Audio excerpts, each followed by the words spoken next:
Have you ever noticed how loud the silence becomes when you stop to listen? Not the silence outside, but the silence beneath your thoughts. It waits patiently, hidden under the endless commentary that runs through your mind, the criticism, the planning, the fears. For most, life is lived inside that noise, and it feels normal because it has always been there. Yet the voice in your head is not a companion, it is a cage. And the more you identify with it, the heavier life feels. But here's the paradox. The moment you stop speaking to yourself, even for a breath, the shift begins. The stillness underneath rises into awareness. A deeper presence emerges, one that doesn't argue, doesn't condemn, doesn't demand. You realize freedom was never something to earn. It was only waiting for the noise to quiet. And when that happens, everything changes. That voice in your head has followed you from the moment you woke this morning.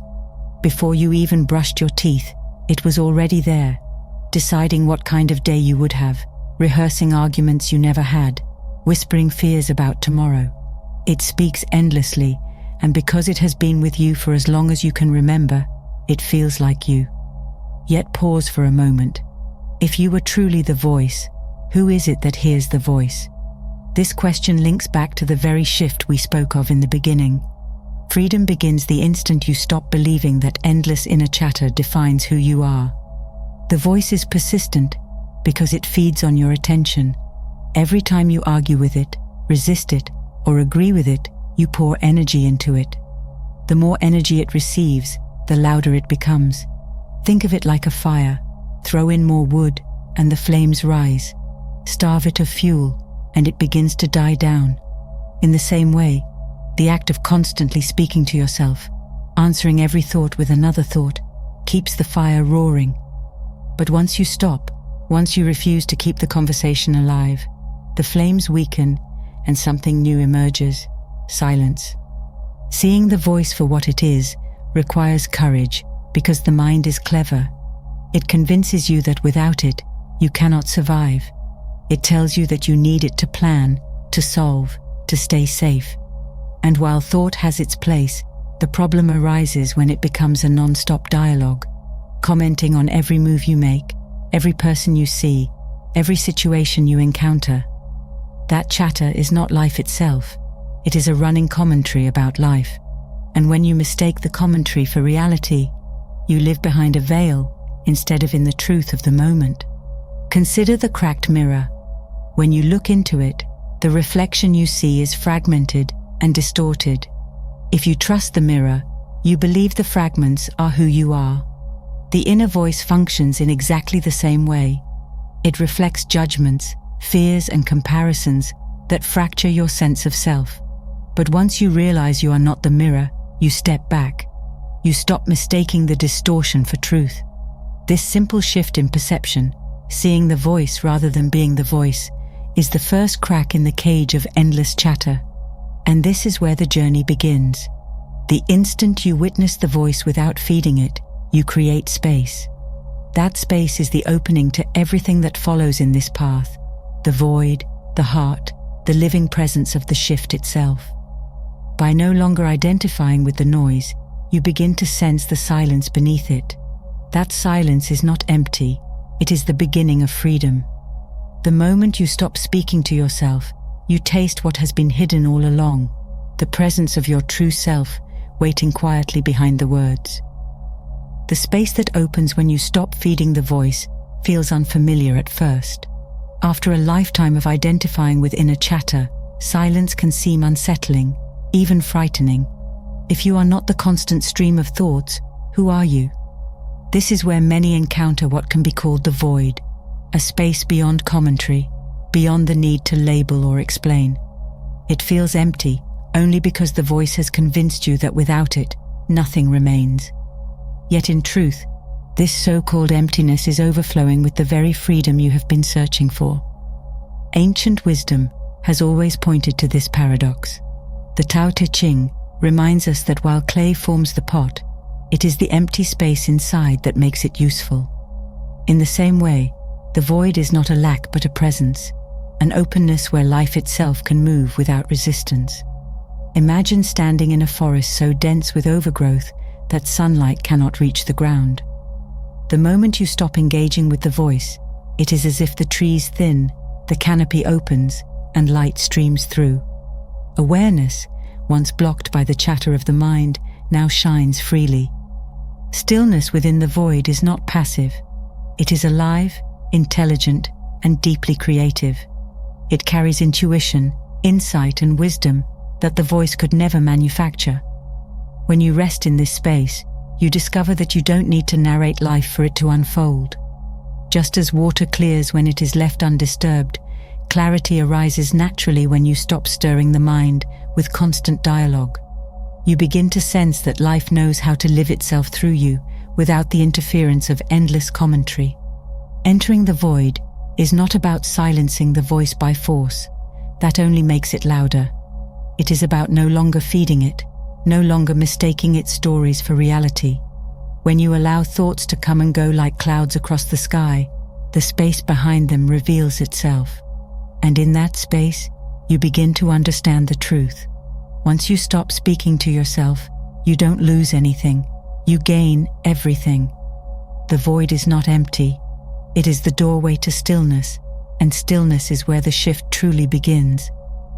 Stillness opens the doorway, but what you find when you step through it is the heart. Beyond the chatter of the mind and the spaciousness of the void lies a deeper center, steady and alive with presence. The heart does not argue, it does not analyze, and it does not speak in endless commentary. Its language is quieter, more subtle, yet infinitely more real. While the voice fragments and divides, the heart unites. It is here that the shift deepens, because once you stop speaking to yourself, you finally make space to hear what the heart has been saying all along. The heart is not bound by thought. It communicates through feeling, through a pull toward connection, through a natural warmth that arises when you are fully present. Gratitude is one of its purest expressions. Not the forced gratitude of telling yourself, "I should be thankful," but the living experience of recognizing the miracle of being here, now. A breath filling your lungs, the warmth of the sun, the sound of rain. These small moments are doorways into the heart's awareness. And when gratitude rises, the inner voice quiets, because it cannot compete with the fullness of presence. Compassion is another path back to the heart. When the voice criticizes or judges, the heart invites gentleness. Imagine speaking to yourself the way you would comfort a frightened child. Would you add to their fear with harsh words, or would you hold them with kindness? Each time you choose kindness over judgment, the voice loses its power. It becomes clear that the judgments were never truth, only noise. And as you soften toward yourself, you naturally soften toward others. The heart's compassion extends outward, dissolving the walls of separation that the voice worked so hard to build. Spiritual traditions across the world point to this same reality. In Christianity, the story of the prodigal son reveals that no matter how far one strays into noise and illusion, the return home is always met with love, not rejection. In Buddhism, the practice of metta, or loving kindness, radiates the heart's warmth toward all beings, even those who once seemed like enemies. The heart does not measure worth or keep score. It recognizes the same stillness within everyone, waiting beneath their own inner voices. Returning to the heart is not a one-time awakening, but a practice, a rhythm. Some days the voice may be loud, and the heart may feel far away. Other days, the heart shines so brightly that the voice fades into irrelevance. But every time you choose to return, every time you shift your attention from the fire of thoughts to the vast sky beyond them, the shift strengthens. And slowly, you realize the heart was never separate from the stillness of the void. It is that stillness made visible in human form. It is the place where the shift is no longer just an experience, but a way of being.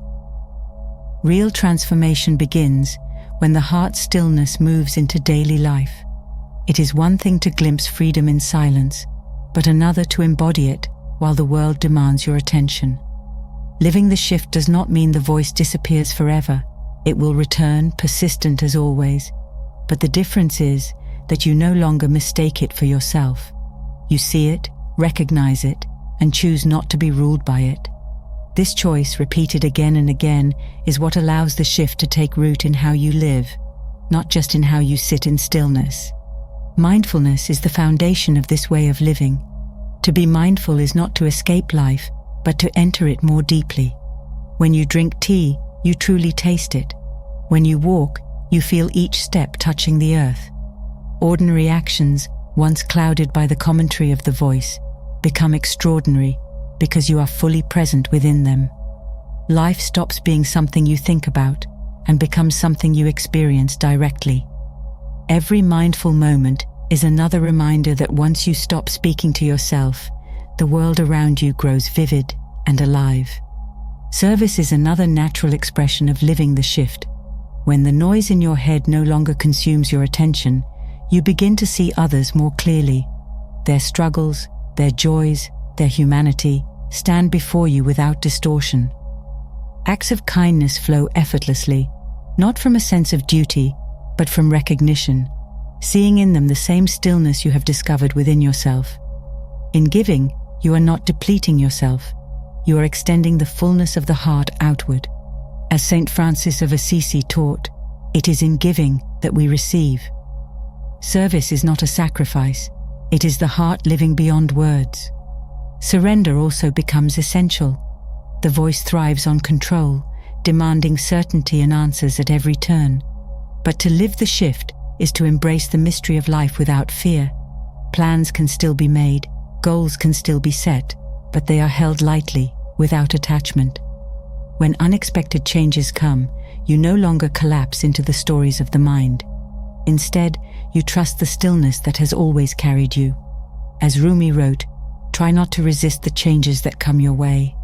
Instead, let life live through you. Living the shift is not about perfection or control. It is about presence, service, and surrender, the steady choice to meet each moment not with inner chatter, but with the freedom of silence. Freedom shows itself not when life is easy, but when life challenges you. The voice thrives in uncertainty, spinning its familiar stories of fear, failure, and inadequacy. But once you stop speaking to yourself, you see those stories for what they are, just noise. Without the endless narration, fear loses its grip.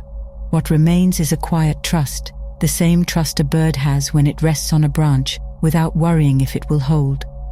The bird does not rely on the branch, it relies on its wings. In the same way, freedom in action means trusting your own capacity to respond to whatever life places before you.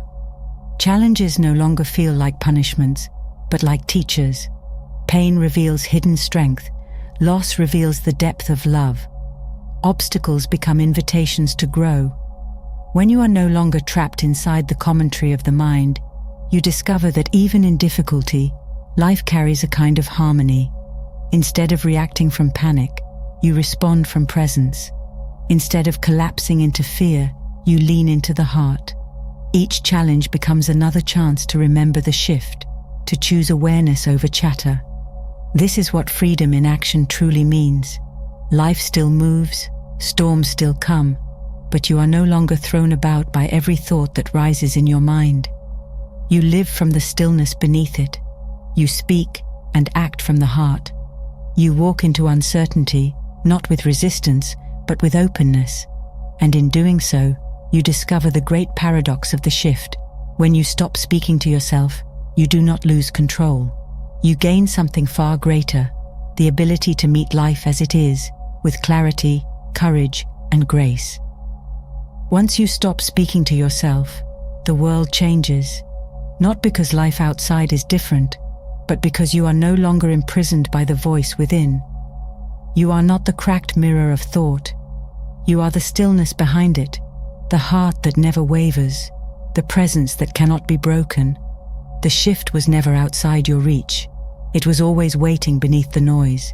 And when you stop talking to yourself, everything shifts. Life becomes a mirror, reflecting the clarity, peace, and love that you already are.